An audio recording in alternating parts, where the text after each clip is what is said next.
MTG Scoundrels. It's in the cardboard.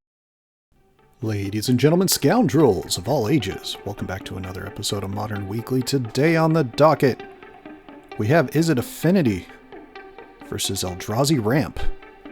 Of course, Eldrazi Ramp, a mainstay of the format at this point, and Affinity, one of the best decks to come out of the Pro Tour, and a deck that's put up great results in the recent RCs. Here's Mishra's Bauble, into Ornithopter, into Mox Opal, into Rust Harvester. So we're going to see a slightly different build of Affinity here. But that's what this deck does. No land drop. And it doesn't matter. Still got 4 permanents on the board. Sometimes that can be a bit dodgy, but on the play, not a bad spot to be in. Especially if you can find a drum. Untapping and drawing. Here's a forest into Utopia Sprawl. Probably just naming red or green here and passing the turn.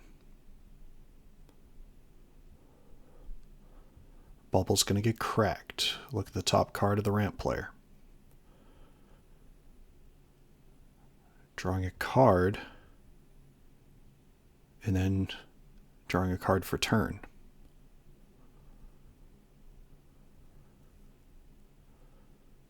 Here's a Springleaf Drum. That'll open up some more options.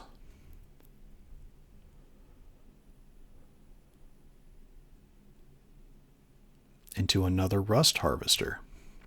These do have Menace. Attacking him for 1. That'll bring us to 20 to 19.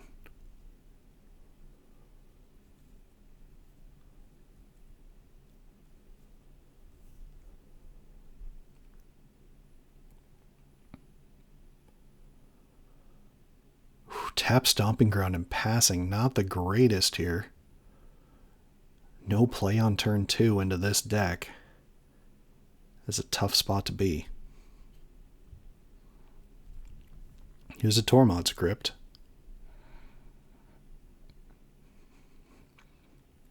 Oh goodness, here it is. Kappa Cannoneer. It may not be turn 1, but it's still just as effective. Especially with such a slow start from the Eldrazi Ramp player. Of course, that Cannoneer sees itself come in, so that's going to get an extra counter. There is a Ghost Quarter, which in this situation doesn't really matter. And here's a Sowing Mycospawn, and turn 3 Sowing Mycospawn looks really slow into this.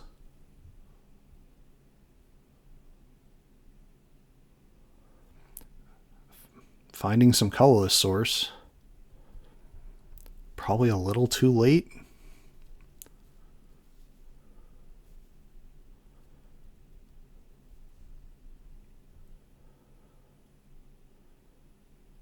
We got minimum 7 coming in. On the next turn. More than likely.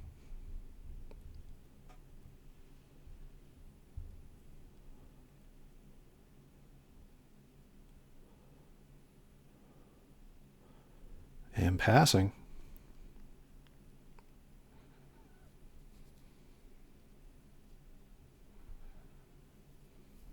There's an Urza Saga. First land for the Affinity player.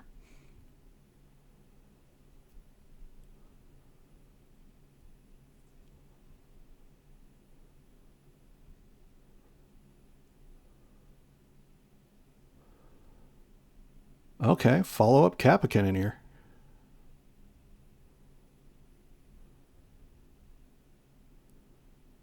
That's presenting a problematic situation. The Harvester and the Kappa look like are going to get in.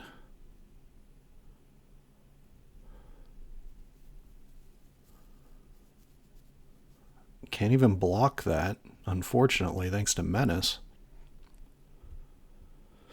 So 7 damage coming across. That'll bring us to 20 to 12.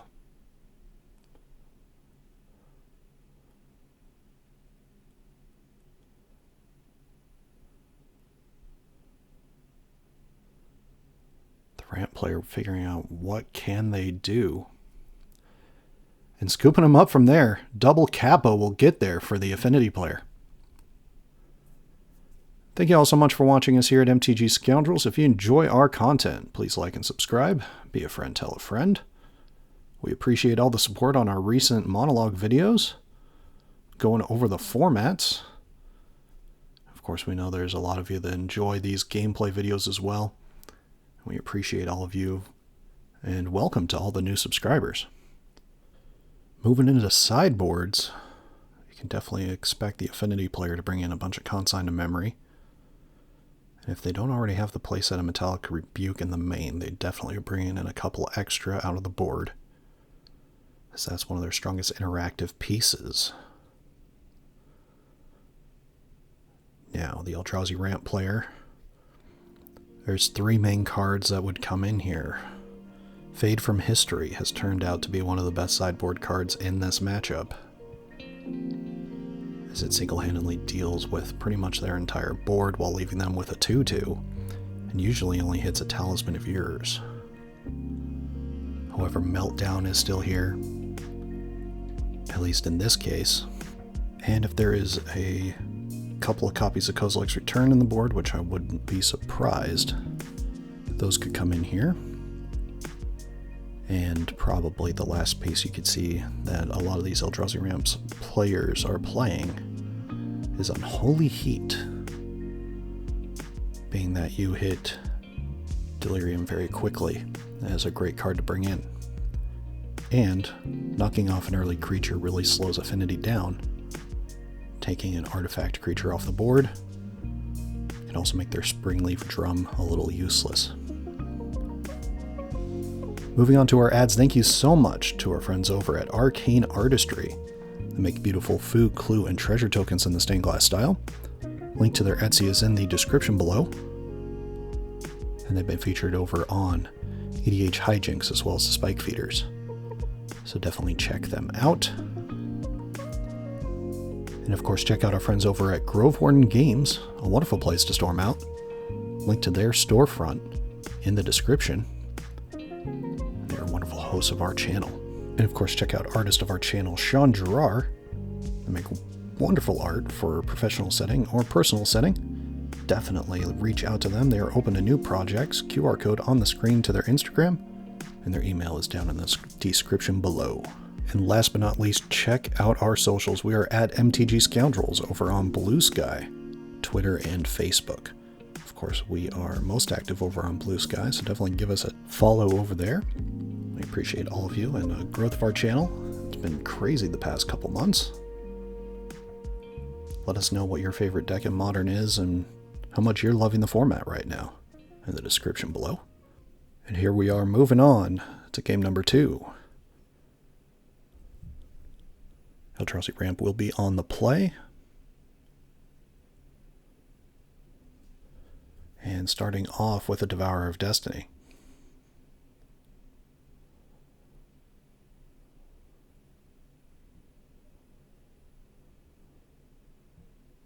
Oh, well, both players resolving mulligans. At least the Eldrazi Ramp player needed to finish that off, but they're still keeping that Devourer of Destiny. Already seeing a Kozilek's Return and a Meltdown. Both players on 6.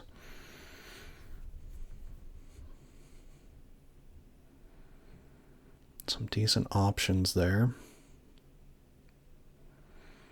Oh, keeping what looked like an Uggin's Lab on top. In some ways, that Sowing Mycospawn's not great in this matchup. So probably a good move, exiling it. Eldrazi Temple to Urza Saga. And a Springleaf Drum. And a Mishra's Bauble. And an Ornithopter. Tapping the Ornithopter for mana into a Pithing Needle. Looks like Pithing Needle naming Karn the Great Creator. Not a bad name for the Affinity player.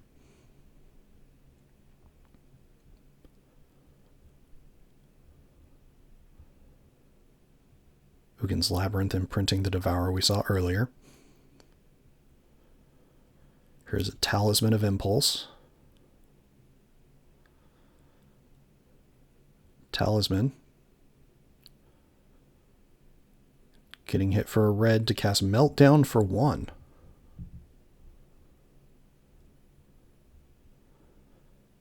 That is not a bad turn 2. Bauble getting cracked in response.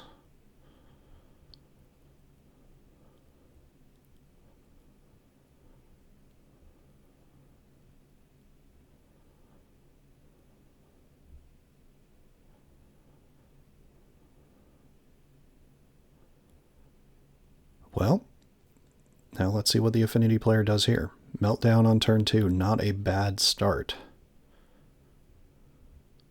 for Eldrazi Ramp. Saga is at 2. Here's a Spirebluff Canal, with a pass of the turn. Ooh, no third land.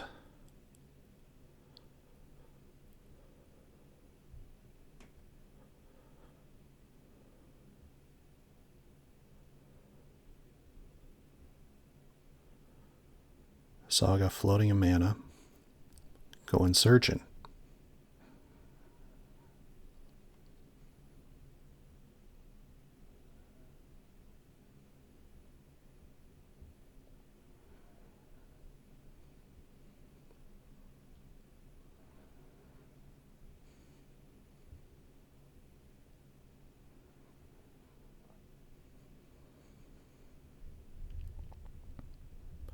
Probably finding Mox Opal here.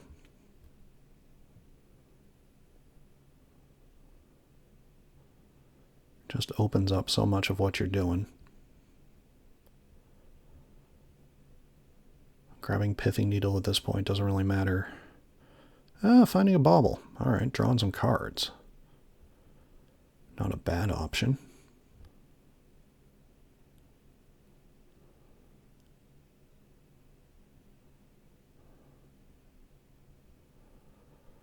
There's a Saga. 3 mana available. Bauble. Going to target the Ramp player. And drawing a card. Here's another E-Temple. That's 7 mana. Just passing here, though. The Ramp player playing the control mode here as much as I can. Respecting the consign in a lot of ways.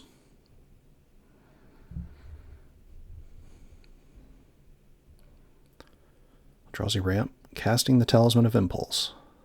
Passing the turn. End step.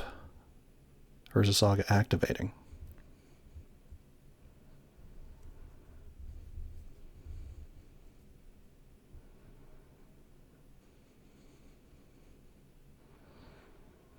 Making another dude with a trigger on the stack.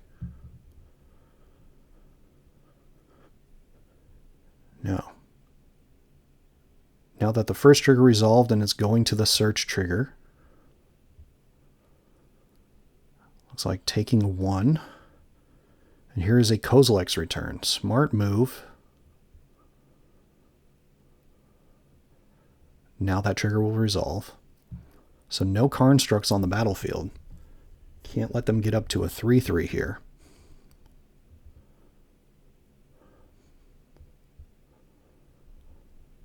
Because then the first cast at Kozilek's return would be pointless.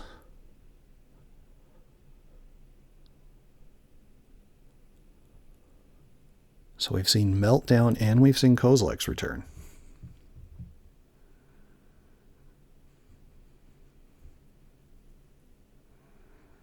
This time finding a Mox Opal. The Affinity player's drawn plenty of cards, though.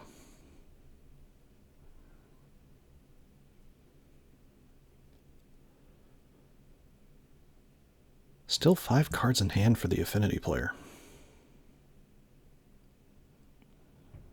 There's a Shifting Woodland.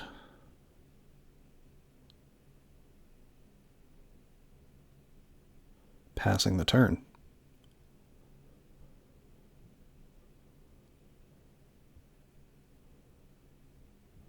A third Urza's Saga for the Affinity player. That is one way to rebuild.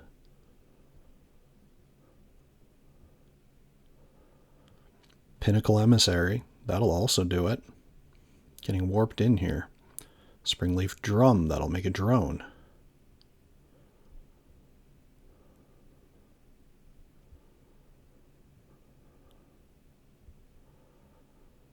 Arcbound Ravager. That'll make another drone.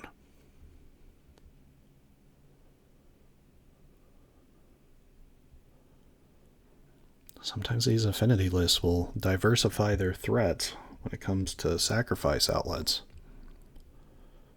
Pinnacle Emissary going to go to the warp zone. And like that, Affinity rebuilt once again. Looks like on the end step there, Devourer was put back into hand.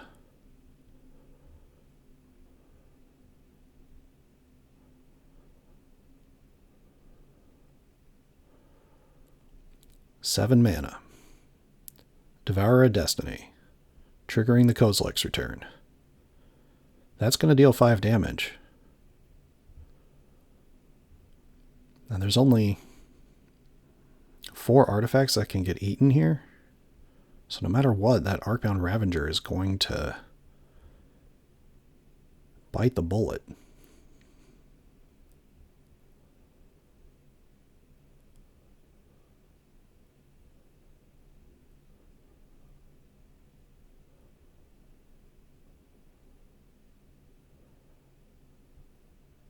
There is a weird world here where maybe the Ravager should have eaten the Pinnacle Emissary. The Devourer comes in, passing the turn. Saga goes to 2.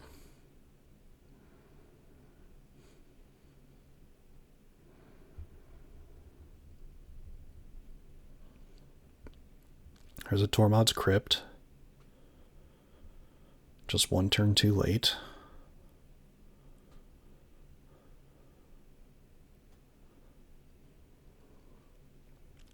There's a Capakin in here. The Affinity list just keeps on coming. Not much you can do about it. Wipe the board 6 times and Kappa still manages to put the pressure on.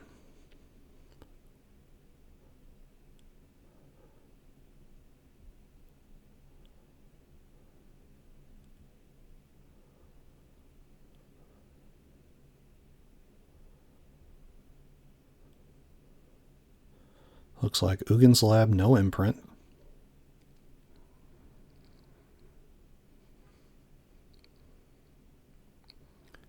Attacking in for 6.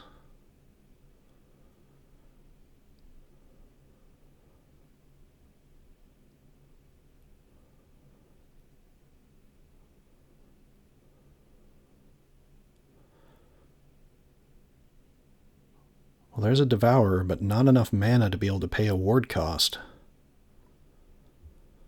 It is 12 power on the battlefield, though. We'll see what the follow-up is here.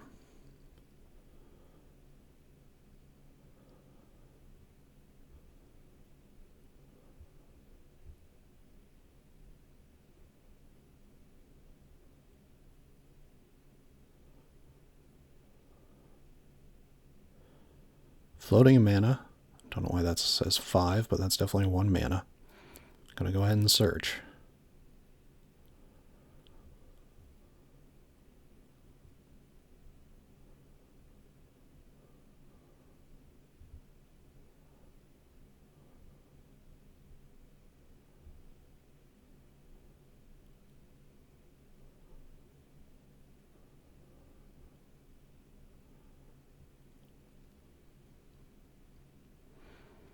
Finding Lava Spur Boots.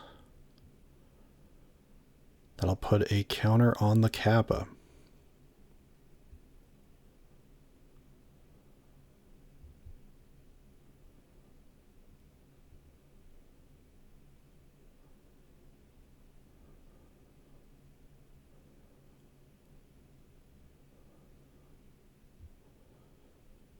second Kappa Cannoneer, which, yeah, okay, catching the third counter. Still 1 mana to put the Lava Spur Boots onto the second Kappa. Here we go.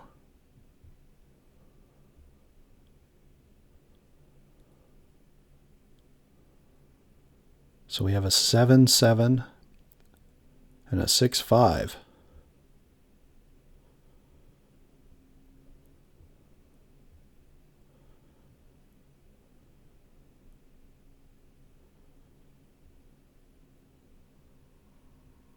Both of them unblockable.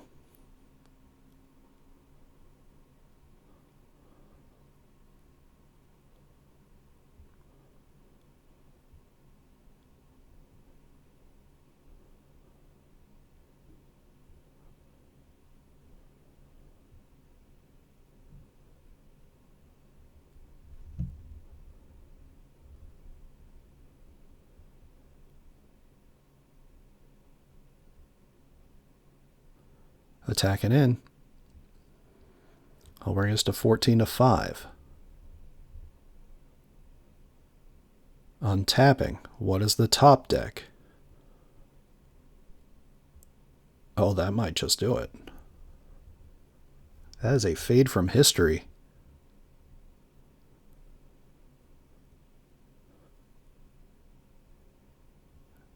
Taking 1 damage for green, shifting woodland, the second green.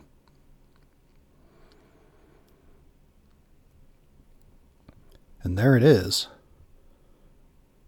All artifacts and enchantments are going to be gone.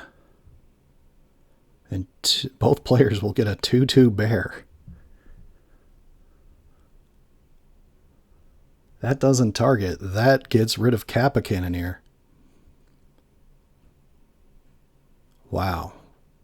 What a top deck there. The amount of board wipes it's taken to possibly get game 2. Well, there's 12 power on the battlefield for the Eldrazi Ramp player. Not counting the 2/2 bear.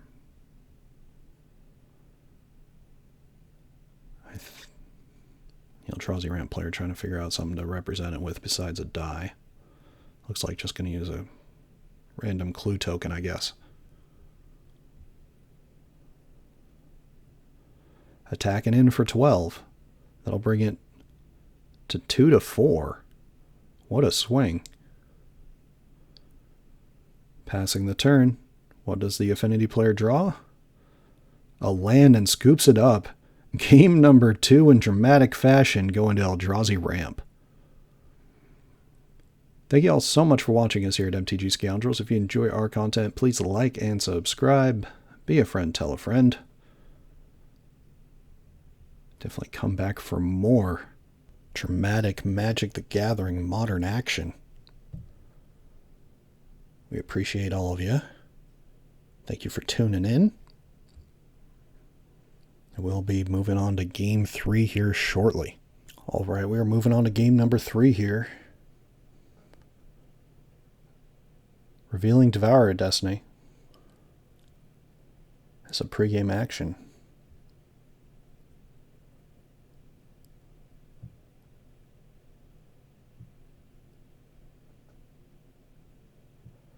Starting with a Shivan Reef and passing. There is Devourer. And hopefully the Ramp player has enough to keep up. Or this could end very quickly.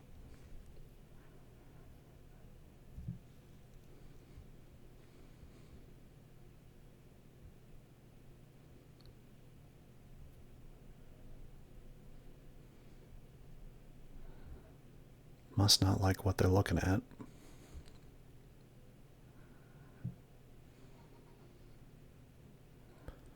Putting 1 top. There is Ghost Quarter and 2 Utopia Sprawls. Go into the bin. Or into exile in this case. Drawing for turn.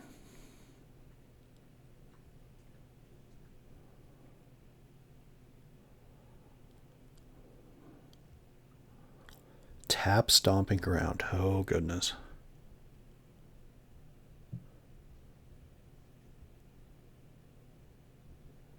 I mean, there's a K return in hand if there's a Pinnacle Emissary. That's Urza's Saga. Taking 1 for this weapons manufacturing. The namesake card of why this deck has been played so much recently. Ornithopter. That'll create a munitions token.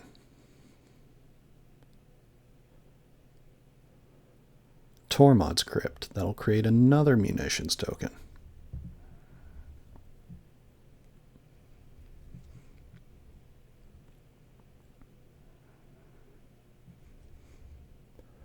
Mox Opal will create another one.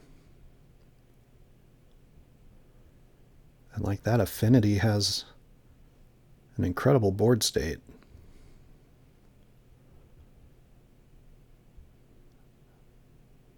If you think they're spinning their wheels here, they definitely are not.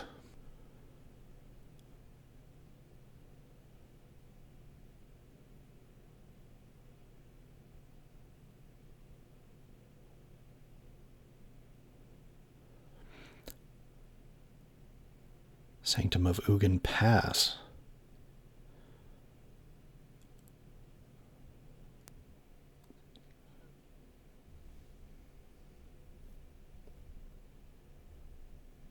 There's an Otawara. Not hurting for mana here. There's a Mishra's Bauble. That'll create another token. That Saga is at 2.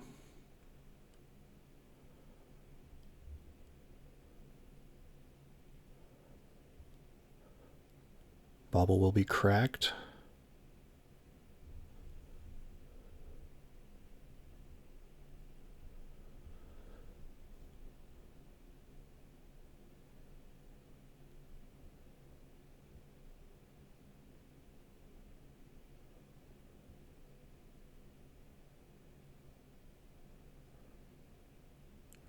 Passing the turn.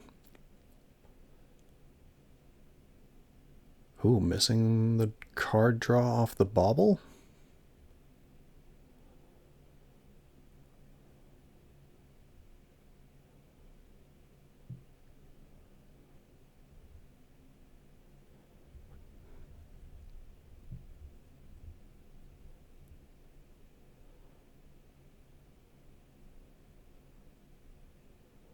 And passing the turn after just playing in Ugin's Lab, imprinting the Devourer. End step, Construct made. That Construct is huge.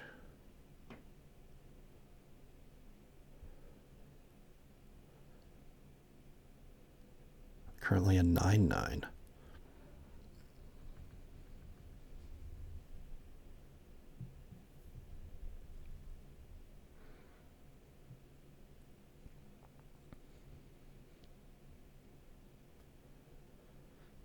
Affinity player deciding if they are going to make a construct. Yes, they are.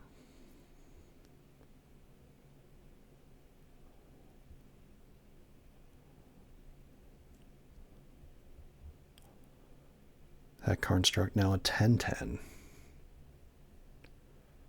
Soon to be an 11/11.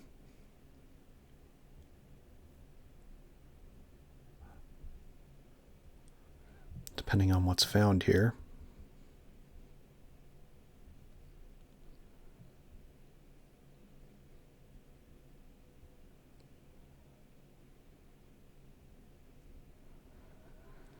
The ramp player must have a Kozilek's Command in hand. There's a Springleaf Drum, which is going to make another munitions token, which in turn is going to pump these constructs.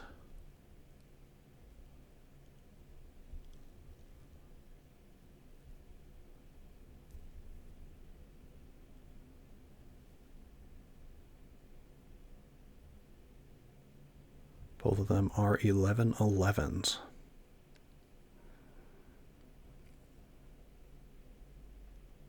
Then here is an Arcbound Ravager. Looks like on cast, Kozilek's Command is going to deal with the unsummoning sick construct and making 2 spawns.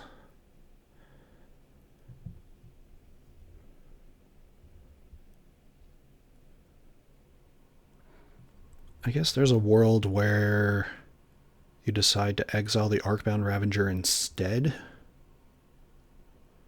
Not that that's great, because you can still get hit for 10 in the air, or 10 to the face from the munitions tokens.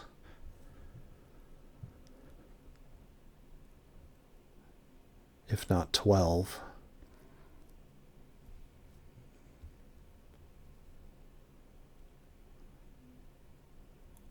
But you would have the spawns to block the Karnstrucks instead. I think ultimately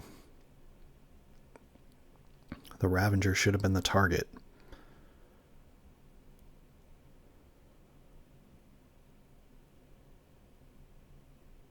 Both spawn tokens are going to get hit.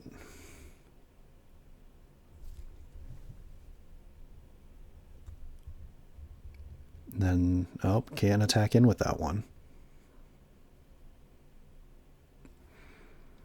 But that's still leaving a ton of damage on the table.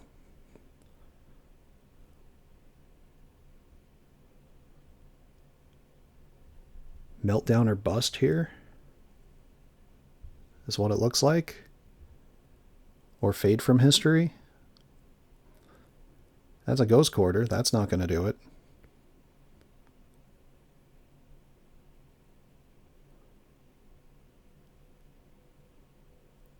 Writhing Chrysalis wouldn't do it either. And there's not a second red source or green source.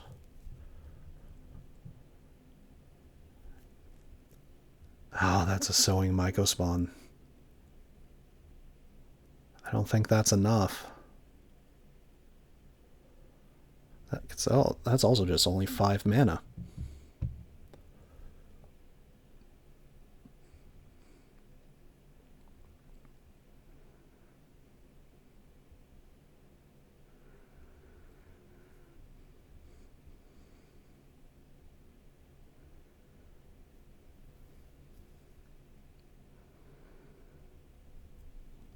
Yeah, at this point the game is over.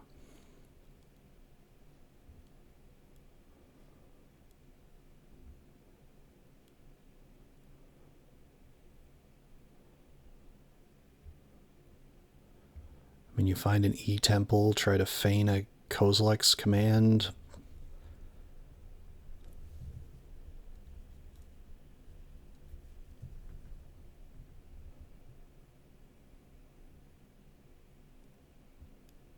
That won't end up being enough, though.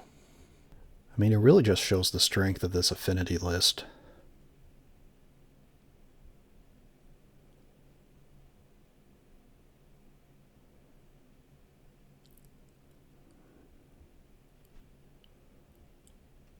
Can rebuild so much, even when dealt with.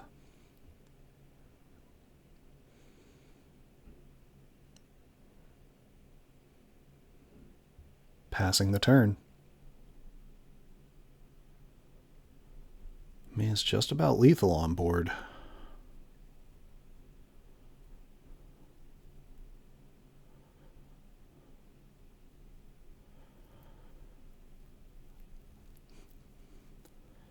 Well, insult to injury, there's Kappa Cannon here. I'll make another munitions token.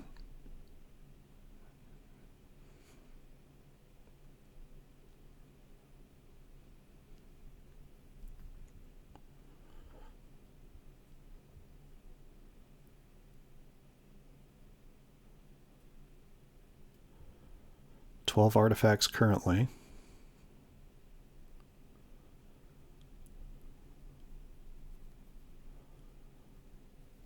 So, shooting the Sowing Mycospawn.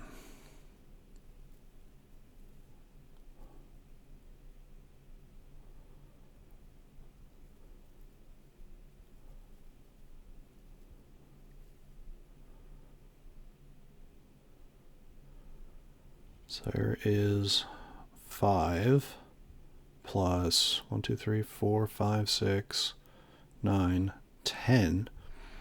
So that's 15 damage across.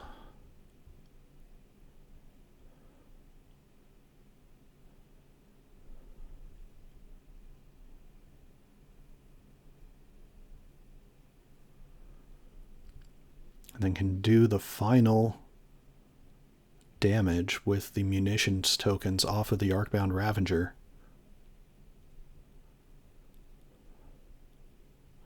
And that'll do it. Game, set, match, going to Izzet Affinity. Thank you all so much for watching us here at MTG Scoundrels. If you enjoy our content, please like and subscribe. Be a friend, tell a friend. And we will see you all next week.